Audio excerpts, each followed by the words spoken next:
undoubtedly inspire you to explore the true nature of your inner strength and resilience with his meaningful story. I don't think I can do justice to how much his presence means to me and so many here.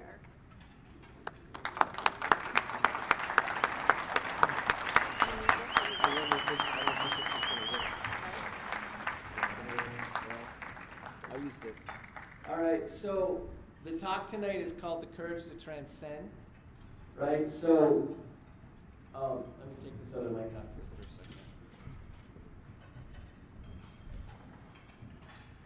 second. Okay, so transcendence, right, is not overcoming. Transcendence is deepening down and expanding through truth.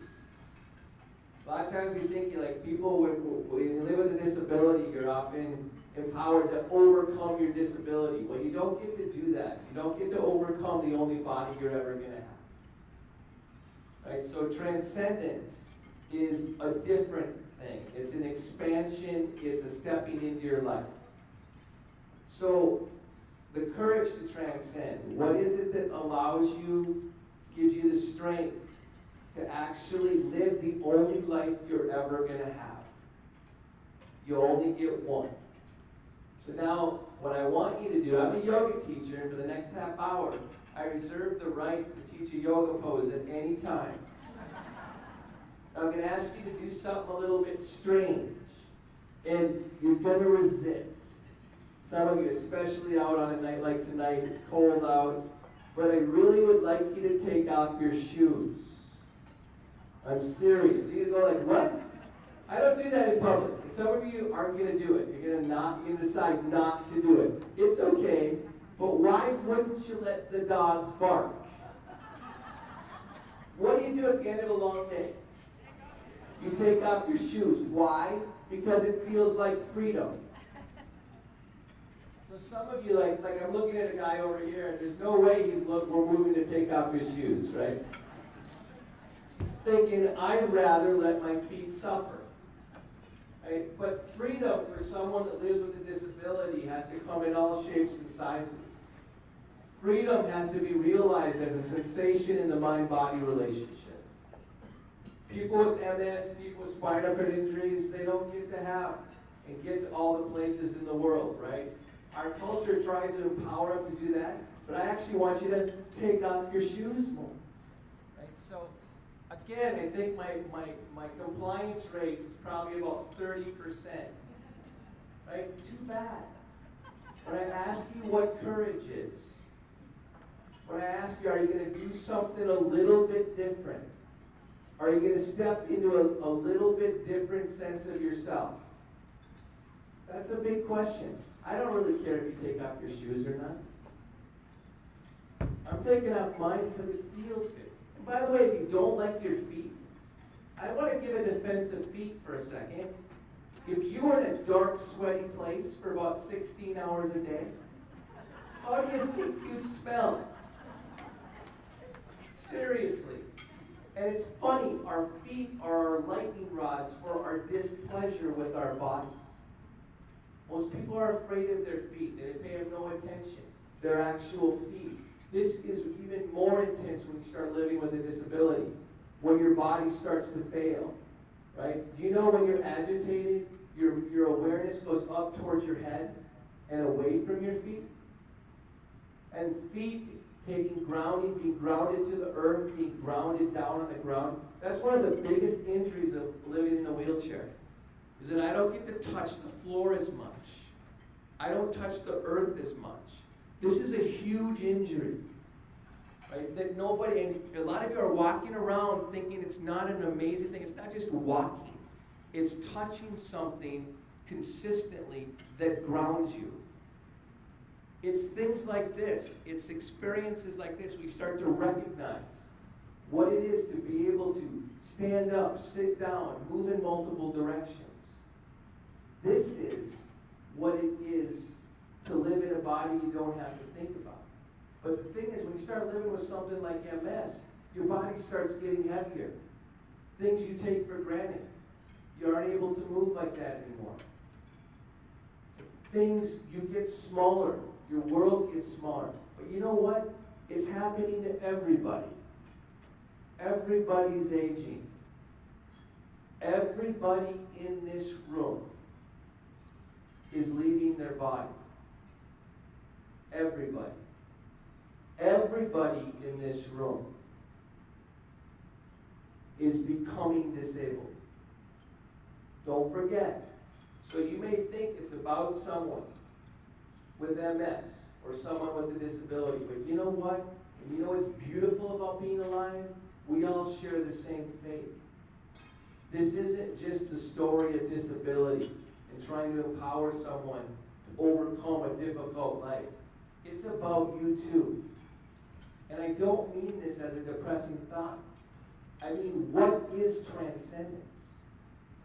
What is it when we actually share what's actually true more? When we support each other through the life arc? You know what I am? I'm a 13-year-old boy that woke up from a coma. I went to sleep next to my sister, snuggled in the back of our Volkswagen 412. My whole family was in the car. And we're driving home from Kansas City, Missouri to Duluth, Minnesota on the Sunday after Thanksgiving, on the beginning of a day just like today, before the snow. That cold, and we're driving, it's 32 degrees and misting, and we hit preferential icing and we tumble down an embankment. My father and sister are killed. I wake up, my mother and brother sustained minor physical injuries, and I go through a shredder. I broke my neck at C1, my back at T4, 5, 6. I broke both my wrists because I got my hands out in front of me to break my fall. My sister didn't. I filled the lung with fluid, and I sustained an injury to my pancreas that left me unable to eat for nearly 60 days. Back in 1978, they didn't feed you well through IVs, through tubes. They didn't have the ability to do that. So I went from 119-pound, very athletic boy to 79 pounds in less than 60 days. I opened my eyes from a coma 3.5 days later, and I'm introduced to a completely different world. I'd like to tell you that in that moment, I get interviewed a lot, and they ask me, what happened in that moment? When did you realize, when you were told that you're never going to walk again, when you were told your father and sister were dead, what was it like? How did you garner the strength to go forward? And you know what? There was not a single moment when I decided. Right? You know what it was? I loved my family. I looked at them, my mother and my brother standing there desperate with incredible hurt in their eyes, having half of their family die, and they're standing there, and the fifth one, the third one, the tipping point, hanging in the balance. And I thought, at first, my first thought was, I have to live for them. Now, I don't think that was true. I needed to connect to my community in order to start the process of staying alive. I needed you. If you're a caregiver in the room, if you know someone, it's the connection to the community that is pivotal in healing. I want to just jump out of my story for a second and tell you an adaptive yoga class, what Mindy's doing, those classes. It's not just the yoga. It's not just that yoga is an intervention that helps MS. It's the community and the support that forms in the class. It's the shared experience. It's the families coming in and out that bring their loved ones there, that do the class with the loved one. It's the feeling of community in the class. I have a student who is a paraplegic, and he's 46 years old, was injured when he was 3. He comes to our adaptive yoga class. I teach adaptive yoga too. He comes to our adaptive yoga class because it's the only place he can actually be disabled, where he can do yoga with the body he actually has. What Mindy is creating and what Yoga Moves MS is creating is an environment of utter and complete acceptance of landing in the only body you're ever going to have, joining together and starting to move. It's not just a treatment. It's humanity disguised as yoga. It's humanity that heals us. It's shared connection. That's what happens in an adaptive yoga class. That's what I wish you'd all come to one of Mindy's classes and see it in action. I wish you'd see what it's like, people who are assisting, helping people who aren't, how a humanity gets unleashed in those classes. Quite frankly, I think we live in silos in our life and we don't get connected with enough people anymore. I think this is part of the tragedies of modern living. But stepping back to the 13-year-old boy, I end up, the nurses tell my mom to get me out of the hospital in Des Moines, Iowa. I'm about to read a really tough scene. And I'm going to read it because I want to introduce part of the mind-body relationship to you. And I want you to try to experience it a little bit in a second. The fact is that the way Western medicine saved my life, I think the car bounced over my chest. I went through 3 months of intense acute care, 6 months of total treatment, right? Still in the hospital. And I would not be alive without it. I am forever grateful. But what happened to that 13-year-old boy is part of his mind-body relationship got left on the table. It got left behind because it didn't quite make sense to the doctors and the nurses. They hadn't quite experienced the depths and subtlety in the mind-body relationship. So they told me, with my spinal cord injury, they told me to overcome my paralyzed body.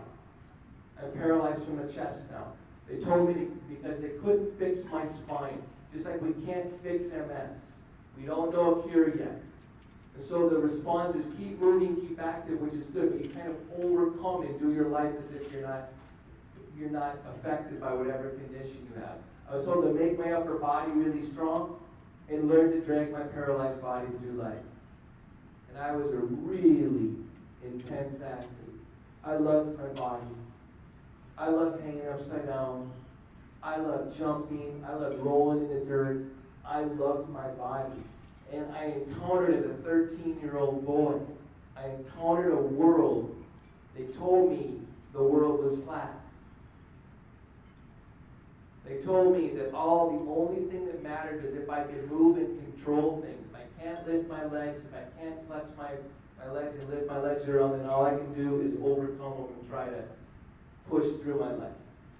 This is a profound mistake. But the scene I'm about to read is an intense scene of what they did to me. I finally get to the Mayo Clinic and I had a broken neck at C1. And they were rolling me from side to side, but the doctors had chosen to put only a soft collar brace on my neck. And every time they rolled me, I'd pass out. And the nurses who were touching my body knew that it wasn't right, but they went to the doctors, and the doctors looked at the x-rays back in 1978, and they said, that's not a serious break. We don't have to worry about that. He's almost dead for about 9 other reasons. We're not going to worry about that. But the nurses knew that something was up. And they went up to my mom and said, if he were my son, I'd get him out of here. And my mom went to the doctor, and the doctor said, Paula, Matt is so injured. We don't know if he's going to get through the next 24 hours. But even if he does, and this is 1978, but not a lot of successful spinal cord injury people living then. 1978, he says, even if he survives this next 24 hours, his life arc is decimated. This is the beginning of the injury, not the end. Sometimes, Paula, it's better to just let your loved ones go.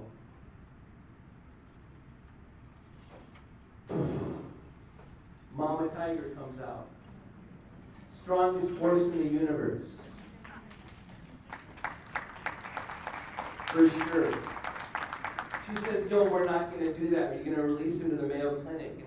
And the doctor says, he's a good doctor. My mom really liked this guy. He said, he won't survive the trip. I can't sign the release. Well, we had to say, hey, we won't sue you unless you sign the release. You sign the release, and then I was off to the Mayo Clinic. So here's the scene. of what I encountered. And this, I would say, more than anything else, has changed the arc of my life, right? This scene. I got to figure out how I'm going to read this with the help mic, but we're getting there, right? Okay, so, and this is a hard scene. I'm glad you've already eaten dinner, right? But I say that, I'm going to teach no, it's good. You're down, yeah. I move around too much. I might actually elbow her in the head or something. But there's kindness coming from someone that's used to helping somebody. That's a daughter of someone with MS who knows to help whenever she can.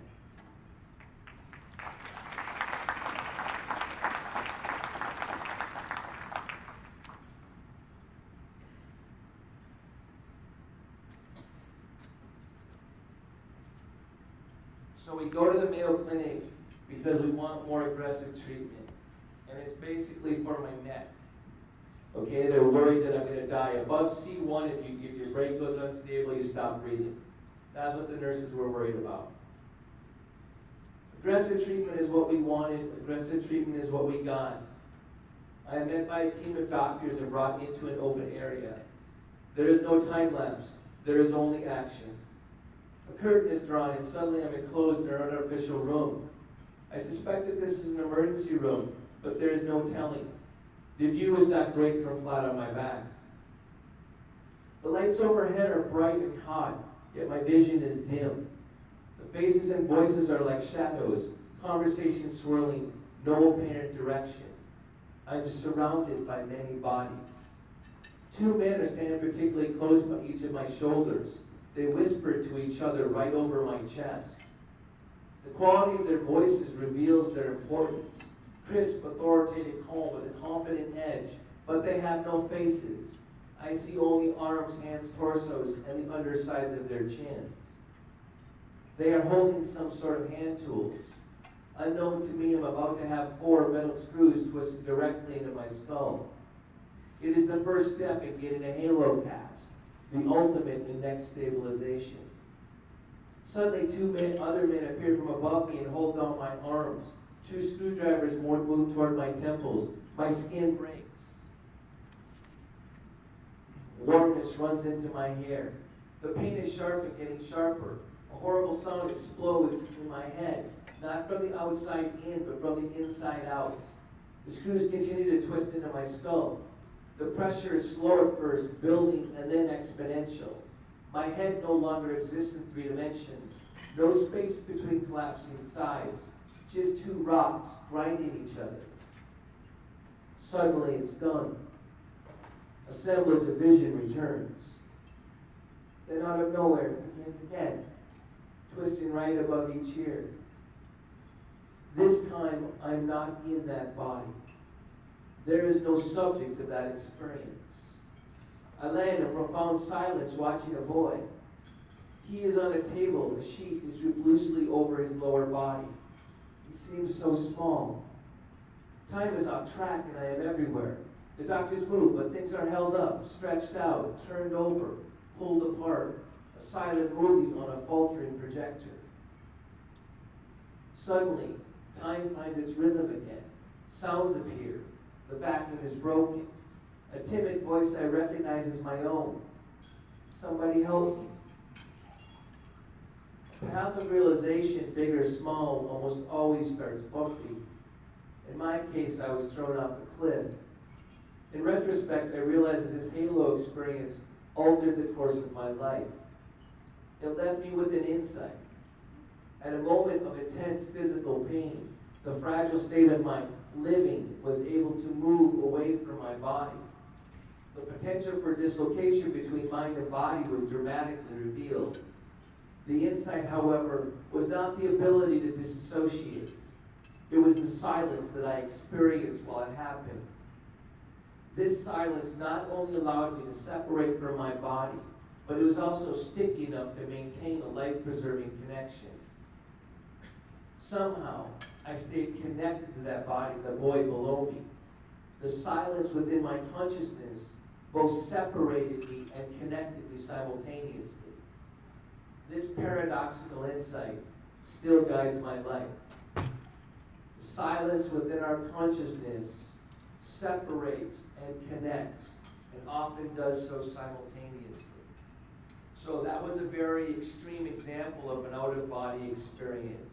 I don't really know scientifically what happened. I don't care. If there was a time-lapse camera, would it cause a metaphysical entity floating up above that boy? I don't care. I just know what I experienced. I know what I experienced. I was drugged up to beat the band. I was almost dead. Extreme trauma came into my body, and my survival separated me from my body. And I survived. The 13-year-old boy in the first 75 pages of Waking learns that the violence didn't stop at the accident scene, it began. The corrective violence saved my life, and I'll be forever grateful. I would not be here without the miracles of modern medicine. But the 13-year-old boy learned to merge with the lights. He learned to disassociate from his body. It was a survival move. Rocked by trauma, rocked by change, rocked by loss. The story of waking is the story not of moving away from your body when you have to. The story of waking is what happens if you get too comfortable being disconnected from your body. That's the worry. This is what we can't have happen with people with MS. Their bodies are beginning to not work as well. They're not being able to do things. The things they knew and identified as themselves, being able to do certain things, work at the place that Robin worked at, right? Now she's back volunteering because that's who she is. She continues through, right? But the things you get used to calling what you are, personhood, all of a sudden starts changing. You can get resentful with your body. You can start moving, stop moving. We already know, the doctors here will tell you that movement while you're going through MS is crucial to maintain, right? And that everything is making you want to pull away from your body and move out of it. Now, it really matters. Think about for a second why Dr. Boshi would share something like this. This is a leading Detroit metro neurologist. And he decides, with what little time he has, he decides to support Yoga Moves MS. This is a person that's working with MS all the time, recognizing the limitations of what medical science can offer now, realizing that physical therapy, not occupational therapy, won't be able to communicate what he's experienced in yoga classes, recognizing that this is something he needs to get to his patients, realizing that insurance isn't going to pay for it, realizing that what has to happen is good people have to step forward into their lives, Mindy and her team and everyone that organizes this, because we need to get this to people who have every reason to leave their body and leave their loved ones sooner. And we can't let that happen. But it's going to happen outside of mainstream medicine, at least for a while. It's going to have to be supported by people like us, you and me, sharing experience together and supporting each other. Now let me back up for a second and talk again about this idea that your mind leaves your body. This is a very ordinary experience. That was extreme. Remember that time you're driving down the interstate and you're going 70 miles an hour and all of a sudden you start over with the realization that you haven't seen the landscape for 20 minutes? Oh my God. Remember that feeling? Where do you think you went? What do you think happened? How about that time someone's talking and they just won't stop? Wah, wah, wah, wah. You're sitting there, you're thinking about your grocery store list. Oh my God, what's going on here? And all of a sudden they say your name, you snap back in the face. The brain disconnects from the senses all the time. Your mind-body relationship is in constant flux all the time. Aging is a slow disconnection from the control of the body. MS accelerates that eventuality.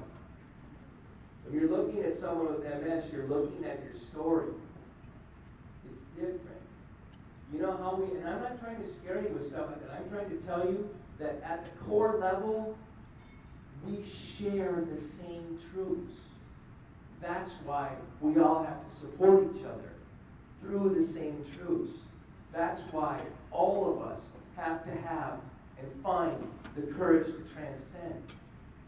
The courage to say, hey, there might be a different way. I don't just have to sit back and lose all this control. I can still live vibrantly and be in my whole body as this happens. Now this idea of the silence now, in the mind-body relationship, I want to read you a paragraph. I wrote this paragraph over 100 times, literally. Writing sucks, just so you know. You don't do it to make yourself, unless you're like Stephen King and making a lot of money, right? But this idea of silence within the mind-body relationship, all I'm trying to do is put a word on something we all experience. Now, I want to ask you, where do you think your true strength and resilience resides in your mind-body relationship? Do you think it's here? Do you think it's in your brawn? I don't think so. I think our paradigm, our medical paradigm, has separated injuries between physical and psychological and emotional. And I don't think that's the right way to conceptualize human consciousness. I think that we miss the subtle parts of the mind-body relationship that are supposed to be part of movement. We miss the strength in the mind-body relationship. I'm just trying to put a word on it. For me, I'm auditory, so the word is silence. Okay? But put whatever word you want on it. We have to figure out how to access it. I have my mom right now. She's 80. About to turn 81 on December 3rd. If you read this book, and when you read this book, you will see that my mom is a hero. You won't believe her strength. I'm choked up because it saved my life. So did my brothers, right? It's in me at a very deep level. You're caring for people with MS actually really matters. But here's what I mean by silence. Silence is the word we use to describe the empty presence we experience within our experience. Between our thoughts, between each other, between ourselves and the world. We feel the silence when we daydream, when we appreciate the beauty of a sunset, or when the love of our life truly walks away. It is an inward sense, often experiencing as a longing or an ache. It is a feeling of emptiness and fullness at the same time. The silence is the aspect of our consciousness that makes us feel slightly heavy. It is the source of the feeling of loss, but also of a sense of awe. You heard from Robin the day the couple things that started to happen in 1897 as she started to have MS start to take hold. In the ensuing few weeks and months, she started to realize losses of physical ability. Everyone's telling her just to have a good attitude about it. It's more than that. What I'm trying to say, there's a part of your mind-body relationship that has to go towards healing. She was able to do it. She's been able to do it. Has to go towards, it's not just a choice, it's not just having a good attitude. It's deeper than that. It's in us at a really deep level. So this word silence, we all know what it is. Anyone that works and has a full week, right? You know that angst, ache you have on Sunday before Monday starts? You know that feeling like, oh my God, how am I going to do it again? I'm going to get up and do the same thing again. Insanity is doing the same thing week after week and hoping with a different result. And somehow you end back up on Sunday and you're sitting there and oh my God, where is the strength to come from that's going to make you succeed through your week? If you think it's just your will, you're mistaken. It's the quiet moments. It's the part you don't share with people. Your strength isn't just your drive. It's deeper than that. We have to figure out how to access that part of the mind-body relationship, both for ourselves and for other people. This is going to be incredibly important for someone living with MS. If they keep trying to live in their body the way that they lived in their body before they became symptomatic with MS, if they try to control their body with their outer body muscles, with the muscles on their body, and colliding and being strong, they're going to have a kind of loss that's going to break their heart. We've got to figure out and help them feel a different way to be in your body. When I said I wish you would volunteer in Yoga Moves MS classes, I want you to feel it too. I want you to know what happens when we support each other, when we help each other become, and when together comes the courage to transcend. Because transcendence does not happen in isolation. Transcendence is done by a group. It's done by stepping forward and supporting each other. That's how it happens. I want to do a weird thing because I'm a weird guy. I'm going to ask you to stand up in a second and partner, and maybe not with someone you exactly know. And I'm going to want you to stand up and stand back to back with each other. And learn, this is something we teach caregivers. How can you give and receive simultaneously? I got the privilege of sitting with Robin and her husband Gary at dinner last night and watching how they care for each other and how Gary has to help. He told me stories about trying to carry the scooter upstairs in Italy, all these things that a caregiver does. Do you know how hard it also is to love someone with MS? Do you know that we've got to figure out how to support everyone in the room, in this room? And Robin, would you have it ever any other way? You get helped by your loved ones and you want so badly to give back? Isn't that the truth of living within a condition? So please stand up. Find a person, stand back to back. I know it seems goofy. I understand. Learn, let yourself be supported, right? Don't lean too hard on them. Don't knock them over, right? Literally, let their warmth,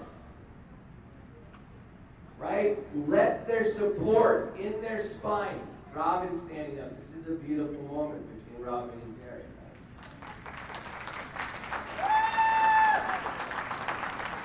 But literally, as you stand there, you are supporting another human being and you're receiving simultaneously.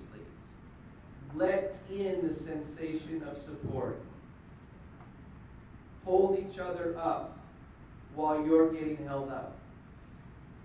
Feel their warmth. Let it quiet down your spine. Do you know that body presence helps you process stress? You probably don't. There's a whole bunch of mind-body truths I want to show you. But the question is, you could easily stand here and have it mean nothing. You could let it just be nothing. You could decide not to open. You could decide not to let your experience be deeper and supported. At the end of the day, it's up to you. The courage to transcend is a choice. It's made by a group where you allow yourself to support somebody and receive while you're supporting somebody. This is how we solve problems.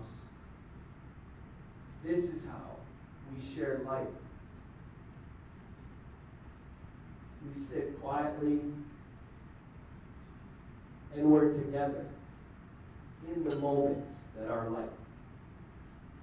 But please, open more. Have the courage to be supported. Now here's the crazy thing. You're going to move like about an inch apart. And you're going to miss your buddy. Right? Move apart. And all of a sudden you see not too far. Stand back to back still. Right? You feel how much heavier you feel right away? Can you feel the change? Now, even though you're not touching, try to stay connected between you.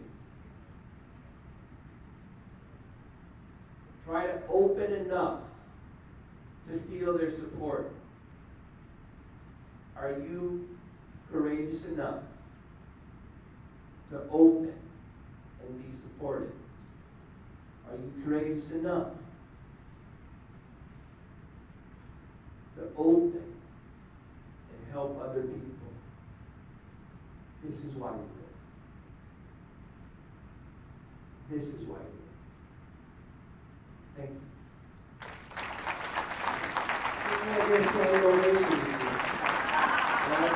I want you to sit down for a second. I'm not done, because now the big part of the night comes, and I got informed of this last night. Right? They said, Matt, without being overt, can you make a soft ask? Let me repeat about what happens in a yoga class. Let me repeat that it's humanity disguised as yoga. There are envelopes on each of your table. Let me repeat that the kind of depth of support that's not quite fully medically accepted yet is happening in Yoga Moves MS's yoga classes. A different level of the mind-body relationship is getting revealed by a yoga practice.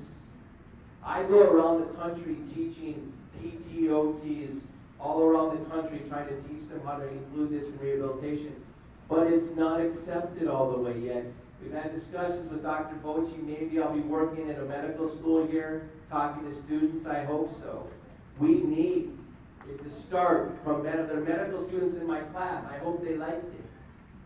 Right, today, they're with me again tomorrow. I've heard good reviews from people that they liked it.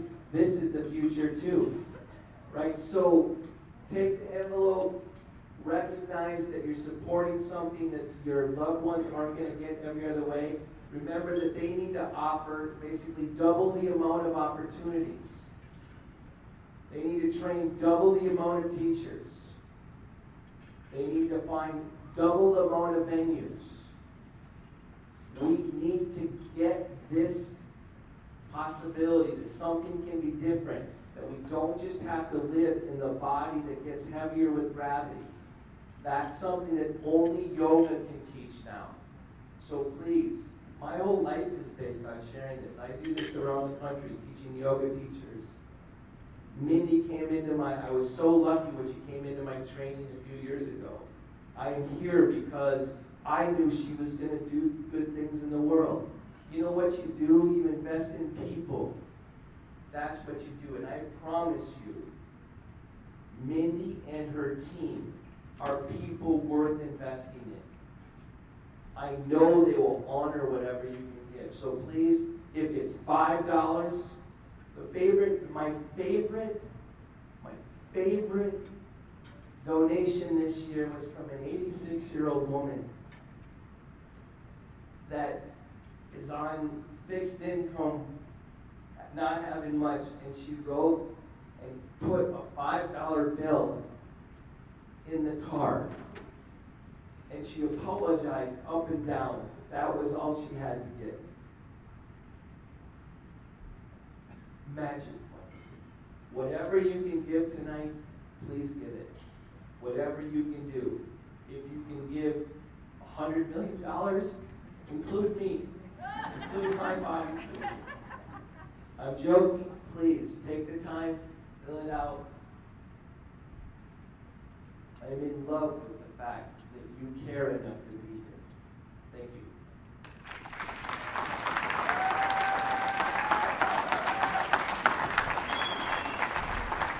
Give it one for Matthew, ladies and gentlemen. I did have my shoes off, but I put it back on when I came up here. I followed the rules.